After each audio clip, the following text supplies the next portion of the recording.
Welcome to Suman TV. Myself Sai Kumar చింత. Friends, మనం గత కొన్ని వీడియోల ద్వారా ఈ గ్రూప్ 1 563 పోస్టుల క్రమంలో పడిన క్రమంలో ఏ విధంగా సాధించుకోవాలనేది డిస్కస్ చేసుకోవడం జరిగింది, మనం మననం చేసుకోవడం జరిగింది.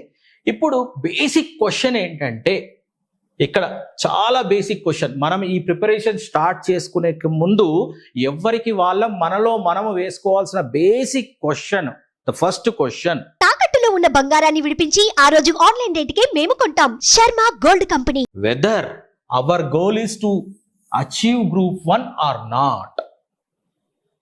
Whether our goal is the achievement of group 1 or not.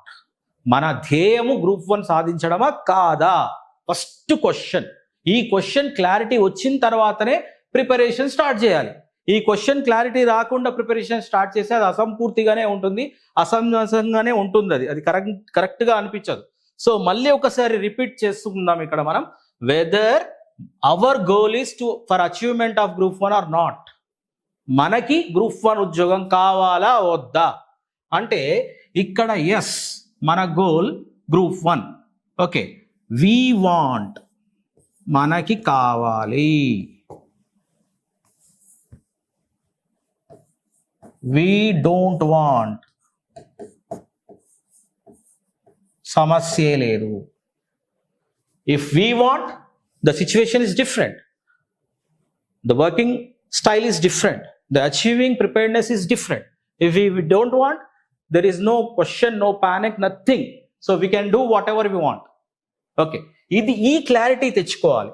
అంతేకాని అంటే these two are mutually exclusive, ఒకదానికొకటి పూర్తిగా వేరు వేరే. ఈ రెండింటిని ఎప్పుడు దయచేసి మనము క్లబ్ చెయ్యొద్దు. ఇది కావాలి అనుకుంటే ఇది అస్సలు ఆలోచించకూడదు, వద్దు అని అనుకుంటే హ్యాపీగా బతికేయాలి, దీని గురించి ఆలోచించద్దు. So don't get our self stress.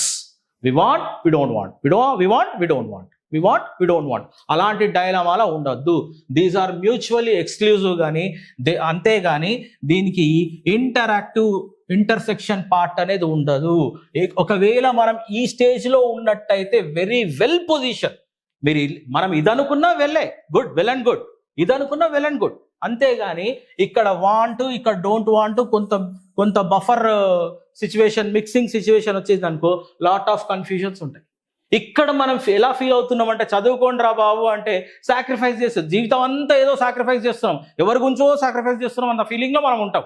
Actually ఎవరి గురించి చదువుతున్నాం? మన గురించి మనం చదువుకుంటున్నాం. మన గురించి మనం చదువుకునేటప్పుడు where is a question arises sacrificing. We're nothing sacrificing, we're working for our betterment, our self betterment. అంతేగాని సాక్రిఫైస్ లేదు.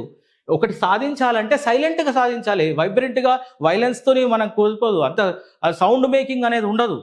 కానీ ఇక్కడ చాలా మటుకు సమస్యలు ఎడికెళ్ళి వస్తున్నాయి. చాలామంది మనలో మనం ఏమనుకుంటున్నాం అంటే, మనం ఏదో చేసేస్తున్నాం, మనం ఏదో కోల్పోతున్నాం అని అల్లరి చేసుకొని చదువుతున్నాం. మనం అల్లరి లేకుండా సైలెంట్గా చదువుకోవాలి. ఎందుకంటే మనకి సృష్టిలో, ఓకే, ఇక్కడ ఒక చిన్న ఎగ్జాంపుల్ చెప్తాను, స్టోరీ కాదులేండి, భయపడకండి. ఓకే, సో ఒక చిన్న ఎగ్జాంపుల్. సృష్టిలో ఏదన్నా పుట్టించాలన్నా లేదా దేన్నన్నా నాశనం చేయాలన్నా, రెండు పవర్ఫుల్ థింగ్స్ కూడా చాలా స్లోగా, చాలా సైలెంట్గా జరుగుతాయి. ఫర్ ఎగ్జాంపుల్, ఓకే, ఎక్కడి నుంచి స్టార్ట్ అవుతుందని మానవ సృష్టి, మనకు కొంత సైన్స్ తెలుసు కాబట్టి సైంటిఫిక్గా మాట్లాడుకుందాం.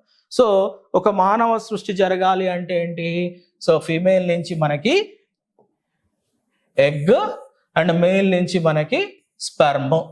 ఓకే, ఇక్కడ ఫెర్టిలైజేషన్, ఫలదీకరణం, అండము శుక్రకణము కలిసి ఫలదీకరణం జరిగి జైగోట్గా ఫామ్ అవుతుంది. ఇక్కడ నుంచి జీవం అనేది పుట్టుకొస్తుంది. తర్వాత ఎంబ్రియోనిక్ సైన్స్, అవన్నీ సైన్సెస్ ఉంటాయి. ఓకే, ఆ సైన్సెస్ అన్ని we're not going there in deep way, అక్కడికి వెళ్ళట్లేదు.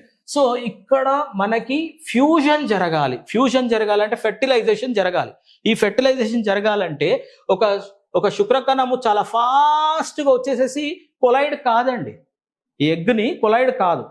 ఒకవేళ ఎంత ఫాస్ట్గా వస్తుంది, హై వెలాసిటీతో వచ్చింది అనుకోండి, అంత వెలాసిటీతో రిఫ్లెక్ట్ చేస్తుంది. ఓకే, మరి ఏది సక్సెస్ అవుతుంది? చాలా నెమ్మదిగా వచ్చి, ఓకే, ఈ అండాన్ని అంటు పెట్టుకొని నెమ్మదిగా స్మాల్ పోర్ చేసి ఒక్కసారి లోపల వెళ్ళిన తర్వాత ఇది కంప్లీట్గా, ఒక్కటి లోపల వెళ్ళంగానే ఇది కంప్లీట్గా షీల్డ్ ఏర్పాటు చేసుకుంటుంది. కంప్లీట్గా షెల్ మొత్తం చాలా టఫ్ తయారవుతుంది. ఇంకా నో బడీ కెన్ ఎంటర్, ఇంకా నో అదర్ స్పెర్మ్ సెల్ ఏది కూడా ఎంటర్ కాదు. సో అంత స్లోగా ఉండి దీన్ని అంటి పెట్టుకొని జాగ్రత్తగా వెళ్తుంది. ఇక్కడ జీవం పుడుతుంది. అంటే ఎంత స్లో, ఎంత పేషెన్సీకి వెళ్తుందండి. ద ఫస్ట్ థింగ్, ఇది సృష్టి కార్యం. నెక్స్ట్, సృష్టి వినాశం చేయాలంటే మానవుడు కనుక్కున్న ఒక అద్భుతమో మహా అద్భుతమో ఏంటో తెలియదు కానీ న్యూక్లియర్ ఫిజన్ అనేది ఒకటి ఉందండి. కేంద్రక విచ్ఛిత్తి, the formula behind atom bomb, అణుబాంబు వెనకాల ఉన్న సూత్రం. ఓకే, ఇక్కడ ఏమవుతుంది, మనకు ఆల్రెడీ రియాక్టర్లో చూసుకున్నట్టయితే ఇక్కడ రియాక్టర్ ఉంటుంది. మనకు సైన్స్ తెలిసిన స్టూడెంట్స్గా, తెలియకపోయినా డోంట్ బాదర్ అండి, నథింగ్. సో ఒక న్యూట్రాన్ U235 ఫిజన్ మెటీరియల్ అంటారు దీన్ని, యురేనియం 235 ఆ న్యూక్లియస్ని కొలైడ్ చేసినప్పుడు ఓకే, ఇది స్ప్లిట్ అయిపోయి lot of nearly more than 200 million electron volts energy generate అవుతుంది. దీన్ని న్యూక్లియర్ ఫిజన్ అంటారు. సో ఇక్కడ ఒక న్యూట్రాన్ వెళ్ళి కొలైడ్ అవ్వాలి. న్యూట్రాన్ వెళ్ళి కొలైడ్ అవ్వాలంటే when neutron velocity is more, okay, ఫాస్ట్గా వెళ్తే ఎంత ఫాస్ట్గా వెళ్తుందో అంత ఫాస్ట్గా ఇది రిఫ్లెక్ట్ చేస్తుంది. అందుకే ఇక్కడ మోడరేటర్గా మనం ఏం చేస్తాము, హార్డ్ వాటర్ని పెడతాం. ఇక్కడ వాటర్ మాలిక్యూల్స్ ఉంటాయి, చాలా వాటర్ మాలిక్యూల్స్ ఉంటాయి. ఈ వాటర్ మాలిక్యూల్స్కి ఏం చేస్తుంది, న్యూట్రాన్ ఫస్ట్ ఈ మాలిక్యూల్కి టచ్ చేస్తుంది, కొలైడ్ అవుతుంది, కొలైడ్ అయ్యి డిఫ్లెక్ట్ అవుతుంది. నెక్స్ట్ ఇంకొక మాలిక్యూల్కి టచ్ చేస్తుంది, ఇంకో మాలిక్యూల్కి. ఇక్కడ నెంబర్ ఆఫ్ కొలిజన్స్ తీసుకున్న తర్వాత దాని డైరెక్షన్స్ మార్చి ఎవ్రీ కొలిజన్ దగ్గర న్యూట్రాన్ అనేది తన వెలాసిటీని కొంత కోల్పోతుంది, వేగాన్ని కొంత కోల్పోతుంది. అలా కోల్పోయి ఒక పర్టికులర్ లో వెలాసిటీకి వచ్చినప్పుడు మెల్లగా వెళ్ళి కొలైడ్ చేసి దీన్ని స్ప్లిట్ చేయడానికి వెళ్తుంది. దీన్ని థర్మో న్యూట్రాన్ అంటారు. ఓకే, సో ఇలా వెలాసిటీ కోల్పోయి చేసినప్పుడే వినాశనం అనేది స్టార్ట్ అవుతుంది. అంటే ఏదైనా సృష్టించాలన్నా నెమ్మదిగా జరగాలి, ఏదన్నా చెయ్యాలన్నా అంటే ఏదన్నా నాశనం చేయాలన్నా నెమ్మదిగా అవ్వాలి. సో మనం సృష్టించుకోబోతున్నాం బెటర్మెంట్కి. కాబట్టి మన ప్రిపరేషన్ ఎలా ఉండాలి అంటే, నేను నెమ్మదిగా అంటే ఈరోజు హాఫ్ పేజే చదవండి, రేపు మరింత హాఫ్ పేజ్ చదవండి అంటలే. చుట్టుపక్కల ఎన్విరాన్మెంట్ని, మీ ఇంటి అట్మాస్ఫియర్ని డిస్టర్బ్ చేసుకోకుండా ఎంత సాధ్యమైనంత స్పీడ్లో, మీకు అందుబాటులో ఉన్న స్పీడ్లో, మీరు ఎక్కడ కంఫర్ట్ ఉంటారో ఆ స్పీడ్లో చదవండి. కాకపోతే సైలెంట్గా చదవండి. ఏదో అయిపోతుంది, నేనేదో చేస్తున్నాను అని చెప్పి అస్తమానం ఇంట్లో వాళ్ళని అరసడము, ఆఫీస్లో అరసడం అట్లాంటివి చెయ్యొద్దండి. మనకు కావాల్సింది కన్స్ట్రక్టివ్ వేలో వెళ్ళాలి.